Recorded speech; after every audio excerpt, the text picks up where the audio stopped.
Right, You're Wrong was published in 2021 by Jab Publishing. It was designed by Derek Lam and Will Hilt and illustrated by Hilt. Jab Publishing provided this in exchange for an honest review. 2 to 5 players simulate an argument by playing cards. Players start with 5 cards in hand. Variants in the rulebook allow you to start with 3 or 7. Anyhow, your turn has you draw a card, then play one. Red attack cards generally hurt yourself or help an opponent. Green high road cards help your own hand or weaken your opponent's. Yellow trap cards are played for a future effect. If triggered at the right time, they could win you the game. Players are out if they run out of cards, cannot play a card, or they break a rule. Play continues until the deck is empty or only one person is left with cards in hand. That player is the winner. To break down, play cards at the best time to maximize your argument and trap your opponents until you're the last one standing. That's I'm Right, You're Wrong. Our games of I'm Right, You're Wrong, including Setup and Takedown, have averaged around 5 minutes per player. I prefer this with 3 players over 4, but I'll talk more about player count later in my review. With just a draw and discard pile, plus the occasional cards in front of you, you can play this anywhere you can play classic card games. An experienced 7-year-old gamer could handle gameplay, but I think kids 10 and up would be more appropriate based on some of the words and insults. Young players may also not grasp the game's lesson. When you insult others, you just make things worse for yourself. I'm Right, You're Wrong's co-designer Derek Lam taught me and Mom at Shucks 2022. Because it was a demo, we didn't use the yellow trap cards. I knocked Derek out by forcing him to draw and play a card not allowed due to the game state. I later pulled the same trick on Mom, forcing her to play a forbidden red. I'm Right, You're Wrong's graphic design makes things easy to read and use in-game. While red, yellow, and green can cause issues for colorblind players, the distinct type icons should help. Each card has unique art, surprisingly, and is amusing.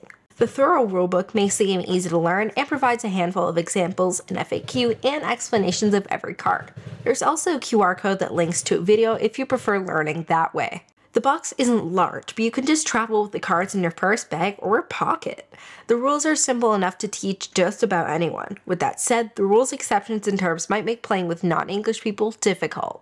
This game has player elimination. As with many card games, luck plays a large role. Depending on luck and skill, you can end up sitting out for at least 5 minutes. When down to the last 2 players, the game immediately ends when 1 player is out. Even with more people, the game is quick enough that you probably won't sit for long, especially since the draw deck empties quicker. There can be instances where 1 player wins quickly because of how the cards come out. Again, it's not a huge deal due to the short length, but it's something to keep in mind. 4 or more players means more cards played, meaning more effects are triggered. It feels more chaotic, and despite that usually being good in quick, silly party-style games, I feel that the hand management and push your luck elements give you enough control that the added chaos makes things a bit worse. Don't get me wrong, I'd still pretty much always be willing to play a 4-player game. 5 though? I don't think I've ever played a game with this theme before. The most common cards hurt you, and the passive-aggressive cards don't have to be triggered. And I just found it to be interesting. While there are lawyer games out there, I haven't played any yet. Until then, this is the best game I've seen at capturing an argument. You can see where things got better or worse, and where someone got hurt. Being kind, patient, and or calm makes more progress than screaming in anger, though sometimes you just act out of emotion. Being sneaky and or dismissive may help you sidestep the issues, but won't solve the overall disagreement. It might even backfire later. There are 2 expansions we don't have because of my age, and even then, I honestly think they go against the spirit of the game. We do have the 6-card Game Breaker pack that adds wildly powerful effects.